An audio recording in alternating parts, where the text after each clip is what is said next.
Dmitry from Ukraine is saying that you guys on the panel are all Ruby and Merb hackers, but you got to help us get to that level. Can you advise us on a few most effective steps that we can start doing right now to get there? Why don't we start with Ezra and work our way across? Read code, right? There's nothing you can do better than reading code. It's probably not the exact answer you want to hear, but that's how I got where I am, is by reading interesting code and trying to grok it and going and looking stuff up when I didn't understand something and playing with it in the terminal and this and that and the other thing. And that's probably the best advice I could give you, is go read code. This is mostly applying to just becoming a Ruby expert in general. Just go read all the code you can find and try to make sure you understand it. And then hack. You actually got to do it. There's no way to get around it. Really trying to go through all these frameworks and, I don't know, trying to fix bugs or figuring out what's going on is the only way to do it. There's no way around it. So just do it over and over again. You'll just grow, improve doing it, and you'll learn a lot by reading it and then trying to hack it and then redoing it in your own apps or that kind of, just got to code. You have a bunch of good books out there that will get you started with basic Ruby stuff. I think if you have a background in programming, you should be able to get up and running pretty quickly. I would say read books, read all the blogs, see what's going on there. GitHub is a great place to actually read code, as Ezra was saying, because you can just browse all the code you want. The other thing is probably local groups. I know here in San Diego we have the SD Ruby group, and it's something that's very helpful for people that don't really know. They can come and ask questions, get together, come on IRC if you have questions. Try to find people who can actually help you. That's the way it works, and then spend hours on it. That's, write small apps, get started, usual stuff. One of the things that I've tried to do is, if I don't understand something, I just try to break it down into its simplest case and then run a few test cases on it. Having said that, one of the main things that I've done coming from a mechanical engineering background, so I never really did much programming until fairly recently, was I made sure that everything I did was fun, and if I wanted to do something, it was cool, because that really kept my motivation high to keep going and keep learning new things. And I think it's important that we never just sort of get into a daily grind with it, that we do make sure we keep doing things that we enjoy. I would say ever since I started programming, really, there's always been a point. I've always been doing something, and there's something right above me that seems impossible. Like, I don't even know how I'd begin doing that. That's crazy. And I always do that. And if you always do that, if you keep doing that, eventually you'll be doing things that you didn't even know existed. Like, I don't know, I just rewrote the Merb server, and I didn't even have a conception of what Unix sockets were, or, I don't know, like a year ago. So basically just always figure out what it, never say, oh, that seems too hard, I'll leave that for smarter people. Right? Always do that thing.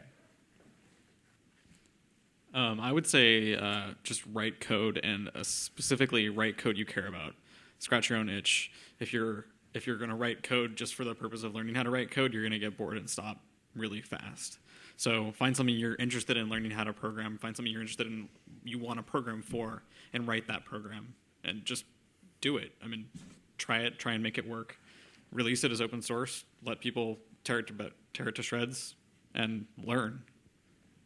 There's definitely nothing like open source. Like releasing your own code as open source, right. Vulnerable, out there in the world. I think we also have 2 books coming up. There is the Merb Way and Merb in Action. I think, from what I read from what you guys started, Yehuda and Ezra and Michael, I think, it goes through the steps and the main concepts behind Merb. So if you want to get started, it's a great way of understanding what's going on behind the scene. Like, why do we do things this way? And then, honestly, come and ask us, like, why did you do that in the bootloader? I know that we spent some time. Michael Clishin is actually writing some sort of handbook on GitHub where he talks about the internals of Merb and how everything's work. It might be a bit too advanced if you just come to Ruby, but it's a great way of trying to understand what's going on and understand why we don't like, Elias method chain. If you don't know it, why is it bad? Come and ask us. We'll try to explain that to you. That's something I really appreciate with Yehuda is when we have questions, you can, most of the time, if he's available, you can ask him, and he will actually explain it to you. He won't tell you, oh, you're too stupid, you don't understand that. And I know I grew as a developer because I would be able to go to different people and say, dude, I really have no idea what's going on here. Do you mind spending 10 minutes just explain to me what's going on so I'll be able to do it better, and next time I can teach somebody else.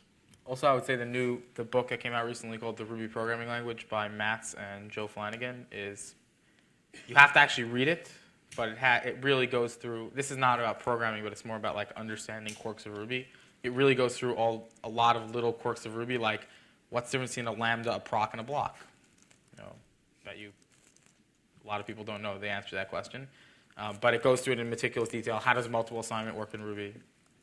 So that's, if you're looking for like understanding quirks that maybe elude you at the moment, that book, if you read it cover to cover, is fantastic. The Ruby Programming Language, it's by Mats and Joe Flanagan. I also recommend keeping like a little Ruby sketchbook. Make yourself like a little scratch directory. And every time you come across some new idiom you think is cool or you don't understand, make a little snippet out of it and try to understand it, write a little test for it, and keep that around. Yeah. And also make little benchmark files for different techniques and keep that around.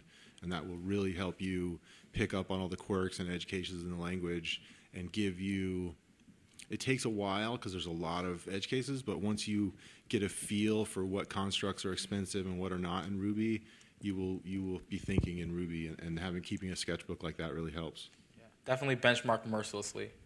The Ruby, if you go to download like Merbcamp, there's a directory called experimentation in there, I think, and in there there's a benchmarks directory which has like benchmarks for millions of things. Basically all the time we're like, oh, I wonder if that's slow, and you just check, and it actually really changes your knowing what sorts of things in Ruby are slow and what sorts of things are fast. Doesn't always enter into when you're writing code. If you're writing a script that like does something, who cares? But actually knowing the answer to the question, just every time you're like, I wonder if that's slow, just check.